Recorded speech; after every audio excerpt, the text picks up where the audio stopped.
Halo saudara-saudaraku yang terkasih di dalam Tuhan, apa kabar Anda semuanya? Salam Maranatha.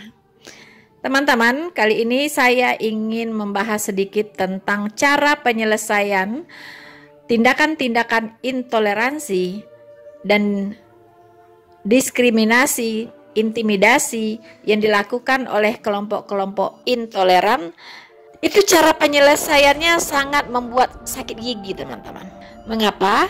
Karena setelah saya lihat gereja yang di Lampung, gereja Kemah Daud, diselesaikan dengan cara kesepakatan damai, teman-teman. Jadi yang si baju biru yang masuk ke dalam gereja petentang-petenteng membubarkan orang ibadah itu tidak diapa-apain ternyata, teman-teman. Tidak diapa-apain. Ya.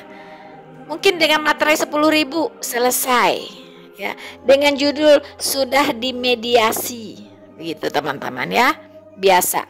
Tetapi dampaknya teman-teman itu luar biasa.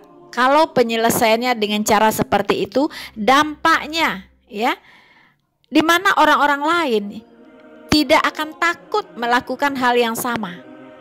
Nanti juga akan dimediasi kok dan selesai, begitu kan? Akan dimediasi oleh pemerintah setempat dan selesai persoalannya. Jadi nggak usah takut gitu, ya. Berbeda dengan kelompok minoritas, baru mengatakan bahwa suara toa kekencangan boleh nggak dikecilin sedikit, itu pun langsung masuk penjara, teman-teman. Ya, kalau minoritas ujuk-ujuk masuk ke masjid membubarkan orang sholat Jumat, itu pasti sudah demo berjilid-jilid di negara ini. Dan sudah di MKC kan, dikasih makan tai, teman-teman. Yakin saya. Ya, tetapi berbeda. Berbeda cara penyelesaian jika yang melakukan penistaan agama itu adalah kelompok mayoritas. Itu saya katakan sudah merupakan penistaan agama. Itu bisa dikenakan pasal penistaan agama, teman-teman. Bagaimana tidak menista? Dia masuk ke gereja orang, kemudian petantang-petenteng menyuruh orang ibadah berhenti dan membubarkan ibadah tersebut. Itu sudah lebih daripada apa yang dilakukan oleh Muhammad KC. KC cuma ngomong doang. Kalau ini sudah dengan tindakan, bukan ngomong doang. Ya, sudah disertai dengan tindakan. Itu seharusnya hukumannya lebih berat begitu. Tetapi kita dipertontonkan. Lagi-lagi ketidakadilan pertontonkan di negara ini, teman-teman. Si baju biru melenggang kangkung, memberikan klarifikasi, senyum-senyum seperti orang tak berdosa dan tidak merasa bersalah. Tidak merasa bersalah, teman-teman. Jadi maaf, saya harus menyuarakan kembali atas ketidakadilan ini. Terserah, ya mau mendengarkan saya silakan, yang sudah bosan mendengarkan saya silahkan tutup telinga. Tapi saya akan selalu bersuara jika ada ketidakadilan dipraktekkan di negara ini. Perselisihan antara jemaat gereja Kristen Kemah Daud dengan masyarakat Kelurahan Raja Basaraya, Bandar Lampung berakhir damai. Udah, mau ibadah, Pak. Mau ibadah dulu. Sebelumnya pada Minggu pagi warga menghentikan kegiatan ibadah karena belum keluarnya izin yang diajukan pihak jemaat. Izin penggunaan gereja yang diajukan sejak 2016 tersebut sampai saat ini belum dikeluarkan pihak pemerintah kota. Akhirnya jemaat gereja ini mendapat izin sementara selama 2 tahun sambil menunggu proses perizinan. Selain dibolehkan melakukan ibadah, pihak kepolisian juga akan menjamin keamanan kepada jemaat GKKD. Kesepakatan ini didapat setelah mediasi yang dilakukan Forkopimda Kota Bandar Lampung pada Selasa. Nantinya, pengurusan izin gereja juga akan difasilitasi oleh pemerintah kota Bandar Lampung. Izin ini akan berjalan tentunya dengan izin sementara selama 2 tahun ya, 2 tahun. Dan ibadah tetap berjalan. Ya, ibadah tetap berjalan. Nah, untuk ibadah berjalan ini nanti Pak Camat, Raja Basa dengan Lurah Raja Basa Jaya akan melakukan pertemuan-pertemuan baik dengan pihak gereja maupun dengan tokoh-tokoh masyarakat.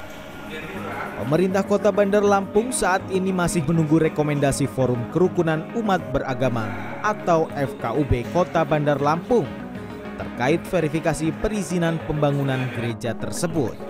Pemkot Bandar Lampung berjanji akan melaksanakan rekomendasi dari FKUB dan Kemenak terkait izin rumah ibadah. Merajut kerukunan umat beragama. Tadi dari FKUB sudah siap memfasilitasi karena izin sementara maupun izin permanen terhadap rumah ibadah tetap harus melalui verifikasi dan validasi dari Forum Kerukunan Umat Beragama. Jadi nanti apapun yang direkomendasikan oleh FKUB, pemerintah Kota Bandar Lampung siap untuk melaksanakan rekomendasi dari FKUB maupun dari Kemenak terhadap rumah ibadah kita. Sebelum izin keluar, warga sekitar dan pihak jemaat sudah membuat kesepakatan. Isinya melarang bangunan yang hendak dijadikan gereja digunakan untuk beribadah sebelum ada izin.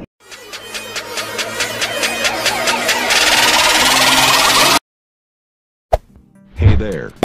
Subscribe to my channel. And also press this bell icon. Saudara-saudaraku yang terkasih di dalam Tuhan, saya melihat perselisihan antara gereja Kemadaud ya dengan oknum si baju biru ini dimediasi oleh pemerintah setempat, teman-teman. Akhirnya ditemukan kesepakatan jemaat GKKD boleh beribadah dengan izin sementara. Izin sementara diberikan untuk 2 tahun, teman-teman. Ya, untuk 2 tahun. Pertanyaan saya, maksudnya apa gitu?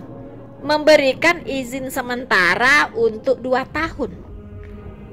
Sepertinya 2 tahun belum akan keluar ini izin ini. Ya, mengapa tidak diberikan izin sementara misalnya seminggu? Karena minggu depan izinnya udah keluar. Gitu. Ya kan? Ini izin sementaranya 2 tahun, teman-teman. Pertanyaannya mau berapa tahun lagi izin yang permanen itu akan keluar? Izin sementara saja dibuat 2 tahun coba. Iya kan? Berarti izin yang permanen mau berapa tahun baru bisa keluar? Ini kan sama saja bohong. Ya sandiwara apa lagi ini? Dan anehnya lagi, teman-teman. Pemkot Bandar Lampung untuk mengeluarkan izin itu menunggu rekomendasi dari Forum Kerukunan Umat Beragama atau FKUB Bandar Lampung dan dari Kemenak. Ini kan lucu gitu, ya kan? Lucu sekali gitu. Kalau FKUB-nya merekomendasikan tidak boleh keluarin izin, tuh mau apa ini? Pemkot ini mengatakan untuk izin permanen Pemkot tetap menunggu hasil verifikasi dan validasi dari FKUB. Apapun yang direkomendasikan katanya oleh FKUB dan Kemenak, Pemkot siap untuk melakukannya. Jadi kalau FKUB merekomendasikan tidak ada izin, tidak boleh berdiri gereja di situ, ya Pemkotnya nggak bisa apa-apa. Karena dia menunggu rekomendasi dari FKUB dan Kemenak. Pak Jokowi, yang Bapak beri peringatan itu apakah FKUB atau wali kota dan bupati di seluruh Indonesia? Peringatan Bapak apakah ditujukan kepada FKUB atau kepada wali kota dan bupati yang ada di Rakernas itu, Pak? Sekarang mengapa lagi ya kepala daerah di Lampung sana menunggu rekomendasi dan validasi dari FKUB? Maksudnya apa? Ya, mana yang lebih tinggi? FKUB atau wali kota atau bupati yang langsung mendapat instruksi dari Bapak Presiden bahwa izin harus dikeluarkan untuk rumah-rumah ibadah. Tidak boleh mempersulit dikeluarkannya izin untuk rumah ibadah, berdirinya rumah ibadah.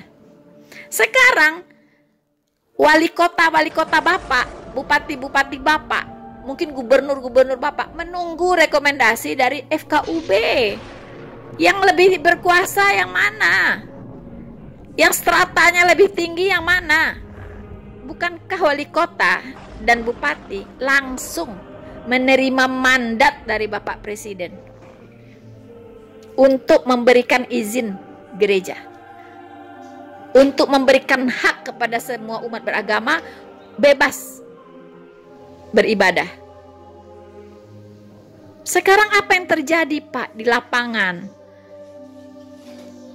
Mereka bukan mendengarkan instruksi dari Bapak Presiden, tapi mereka menunggu instruksi dari FKUB. Kebalik-balik dunia ini. Please deh, Pak Presiden, ini ada yang tidak beres di negara ini.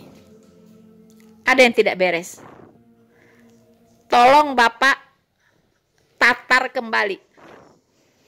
Berikan kembali ketegasan kepada para kepala daerah yang ada di daerah-daerah di seluruh Indonesia ini. Ya. Itu udah ngaco, Pak. Mereka akan memberikan izin berdasarkan rekomendasi dan validasi dari FKUB, coba. Padahal Presiden sebagai pemimpin tertinggi di negara ini sudah menginstruksikan mereka, kepala daerah ini harus memberikan izin berdirinya rumah ibadah. Tidak boleh dipersulit, tidak boleh dihalang-halangi. Kami rakyat jujur terus terang bingung, Pak. Ada apa di negara ini sebenarnya? Makanya saya katakan, cabut SKB 2 menteri. Itulah biang kerok, ya, yang memunculkan orang-orang yang arogan, ya, di negara ini. Arogansi beragama muncul dengan adanya SKB 2 menteri. Mereka mayoritas, jadi mereka merasa paling kuat. Karena mendirikan rumah ibadah itu berdasarkan suara, Pak. Kalau suara mencukupi untuk sebagai syarat mendirikan rumah ibadah itu berdiri. Dan kami ini minoritas. Kalau bicara jumlah suara, tentunya kami akan kalah, Pak. Ya, pasti akan kalah. Jadi SKB 2 menteri itu harus dihapus. Bukankah Bapak Presiden mengatakan konstitusi tidak boleh kalah oleh kesepakatan? SKB 2 menteri itu adalah kesepakatan 2 menteri, Pak. Ya, itu kesepakatan yang menabrak konstitusi. Karena konstitusi memberikan kebebasan, memberikan hak, memberikan jaminan untuk setiap warga negara untuk beribadah dan beragama di negara ini. Sementara SKB 2 menteri ini membatasi orang untuk beribadah, membatasi orang untuk membuat rumah ibadah. Bagaimana, Pak? Dua hal yang saling bertabrakan. Jujur teman-teman, di negara kita banyak praktisi hukum yang handal itu berasal dari kelompok minoritas. Adakah di antara mereka tergerak untuk membawa SKB 2 menteri ini ke MK untuk diuji? Apakah itu layak untuk dijadikan peraturan? Jika SKB 2 menteri ini betul bertentangan dengan konstitusi, maka MK akan mencabut SKB 2 menteri ini.